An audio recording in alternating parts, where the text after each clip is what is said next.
اعوذ باللہ من الشیطان الرجیم بسم اللہ الرحمن الرحیم۔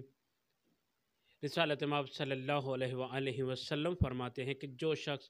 جمعہ کے دن غسل کرے اور پھر نماز جمعہ کے لیے پیدل مسجد کی طرف جائے اور امام جمعہ کے خطبوں کو غور سے سنے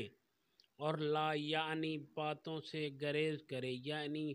بے معنی اور فضول باتوں سے اپنے آپ کو محفوظ رکھے، تو رسول خدا صلی اللہ علیہ وآلہ وسلم فرماتے ہیں کہ خداوند متعال اس شخص کو ہر قدم کے بدلے 1 سال کے روزے اور نمازوں کا ثواب عطا کرے گا۔ محمد بن مسلم سے روایت ہے، وہ فرماتے ہیں کہ میں نے امام محمد باقر علیہ السلام کو یہ فرماتے ہوئے سنا کہ امام فرما رہے تھے کہ جو شخص بلا وجہ بغیر کسی شرعی عذر کے 3 جمعے مسلسل 3 جمعے ترک کر دے تو خداوند متعال اس کے دل پر مہر لگا دیتا ہے۔ ہاں، اگر دل پر مہر لگ جائے تو کیا ہوتا ہے؟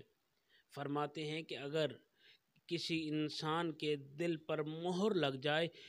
تو نہ تو اس پر قرآن کی کسی آیت کا اثر ہوتا ہے اور نہ ہی کسی معصوم کے فرمان اس پر اثر پذیر ہوتا ہے۔